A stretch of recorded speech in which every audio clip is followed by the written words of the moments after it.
ಹೆಚ್ಚು ಮಾತಾಡ್ತಾರೆ. ಅಂದ್ರೆ ಯಶ್ ಅವ್ರ ಬಗ್ಗೆನಾ, ರಿಷಬ್ ಶೆಟ್ಟಿ ಸರ್ ಬಗ್ಗೆನಾ? So I think earlier Telugu cinema was very big into Bollywood.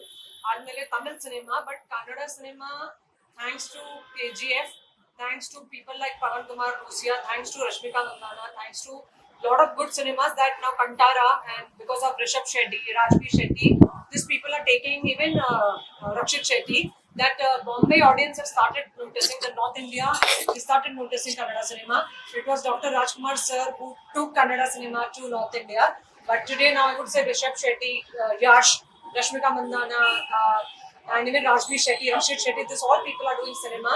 So very, very proud this generation is taking again the Kannada cinema globally, nationally at least. So ತುಂಬಾ proud feel ಆಗ್ತಾ ಇದೆ because of that. ಕನ್ನಡದ ಯಾವ star ನಟರ ಜೊತೆಗೆ act ಮಾಡ್ಬೇಕು ಅಂತ ಇಷ್ಟಪಡ್ತೀರಾ? ಆಲ್ಮೋಸ್ಟ್ ಸುದೀಪ್ ಸರ್ ಜೊತೆ ಆಯ್ತು, ವಿಜಯ್ ಸರ್ ಜೊತೆ ಮಾಡಿದ್ದೀರಾ, ಉಪ್ಪಿ ಸರ್ ಸರ್ ಜೊತೆ ಜೊತೆ ಮಾಡಿದ್ದೀರಾ. ಸೊ ಇನ್ನೂ ತುಂಬಾ ಜನ ಸ್ಟಾರ್ಗಳಿದ್ದಾರೆ ಕನ್ನಡದಲ್ಲಿ. ಸೊ ಎಸ್ಪೆಷಲಿ ಪರ್ಟಿಕ್ಯುಲರ್ಲಿ ಯಾರ ಜೊತೆ ಆಕ್ಟ್ ಮಾಡ್ಲಿಕ್ಕೆ ಇದರಲ್ಲಿ ವೇಟಿಂಗ್ ಅಲ್ಲಿ ಇದ್ದೀರಿ? ದರ್ಶನ್ ಸರ್ ಜೊತೆ ಮಾಡೋಕೆ ತುಂಬಾ ಆಸೆ ಇದೆ. ಯಶ್ ಜೊತೆ ಮಾಡೋಕೆ ತುಂಬಾ ಆಸೆ ಇದೆ. ನನ್ಗೆ ರಾಜ್ಬೀರ್ ಶೆಟ್ಟಿ ತುಂಬಾ ಇಷ್ಟ. ರಕ್ಷಿತ್ ಶೆಟ್ಟಿ ಜೊತೆ ನಾನು ಮಸ್ತು ಪ್ರಕಾರ ಮಾಡಿದ್ರೆ, but I was not paired opposite him. So yeah, Rakshit Shetty, I would love to act on these actors. Yes. Recent ಆಗಿ ಪ್ಯಾರಿಸ್ ಹೋಗಿದ್ರಿ ಟ್ರಿಪ್. ಸೊ ಹೇಗಿತ್ತು experience? I had gone to Italy recently. I was very surprised. There were a lot of Kannada people also there. Yeah, I was there at the Colosseum, Leaning Tower of Pisa, and there were a lot of Telugu and Kannada people. So yes, ನನಗೆ ತುಂಬಾ ಇಷ್ಟ travel ಮಾಡೋಕೆ, but Bangalore was the best. Okay, RCB win ಆದಾಗ ನಿಮ್ಮ ಮನೆ 2 ಪಪ್ಪಿ ಜೊತೆ ನೀವು ಅದನ್ನ ತುಂಬಾ ನನ್ ಮಗು ಇದೆ. ಓಕೆ ಸೆಲೆಬ್ರೇಟ್ ಮಾಡಿದ್ರಿ.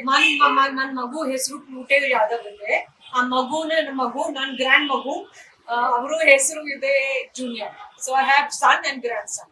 What is grandson in Kannada? ಮೊಮ್ಮಗ. ಹಾ, ಮಗು ಅಂಡ್ ನನ್ನ ಮಗುನ್ ಹೆಸರು ಪ್ಲೂಟೋ, ನನ್ನ ಮಗು ಹೆಸರು ಜೂನಿಯರ್ ಪ್ಲೂಟೋ. RCB ವಿನ್ ಆಗಿದ್ದು ನಿಮ್ಗೆ ಎಷ್ಟು ಖುಷಿ ಆಯ್ತು? ಸಾರಿ, RCB ವಿನ್ ಬಗ್ಗೆ ನಿಮ್ಮ experience? RCB, oh my god, RCB ಸ್ವಲ್ಪ ಕಷ್ಟ ಇದೆ ಕಾಂಗ್ರಾಚುಲೇಷನ್ ಹೇಳಕ್ಕೆ, ಬಿಕಾಸ್ ಸ್ಮಾಲ್ ಮಗು ಸತ್ತೋಗಿದ್ರೆ. ಸೊ ನನಗೆ to wish I am feeling bad, but yes, I mean after so many years Virat Kohli brought the cup, so ee sala cup namdu was finally came. But condolences to the family who lost their family members in the stampede. So yeah, if you don't mind experience share ಮಾಡ್ಬೋದಾ tattoo ಬಗ್ಗೆ? ಏನ್ tattoo actually? I don't know. ನನ್ನ ಹೆಸರು ಪಾರುಲ್ ಇದೆ. ಹೆಸರು meaning ಇದೆ ಫ್ರೇಗ್ನೆಂಟ್ flower. So ಅದಕ್ಕೋಸ್ಕರ ನಾನು ಫ್ಲವರ್ ಮಾಡಿದ್ದೆ. ಲೇಟೆಸ್ಟ್ ಹಾಗೂ ಇಂಟ್ರೆಸ್ಟಿಂಗ್ ಸುದ್ದಿಗಳಿಗಾಗಿ ಬಾಸ್ ಟಿವಿ ಕನ್ನಡ ಚಾನೆಲ್ನ ಸಬ್ಸ್ಕ್ರೈಬ್ ಮಾಡಿ. ಹಾಗೆಯೇ ಬೆಲ್ ಐಕಾನ್ ಪ್ರೆಸ್ ಮಾಡಿ. ಇದರ ಜೊತೆಗೆ ಫೇಸ್ಬುಕ್, ಇನ್ಸ್ಟಾಗ್ರಾಮ್, ಎಕ್ಸ್ನಲ್ಲೂ ಮಿಸ್ ಮಾಡದೆ ಫಾಲೋ ಮಾಡಿ.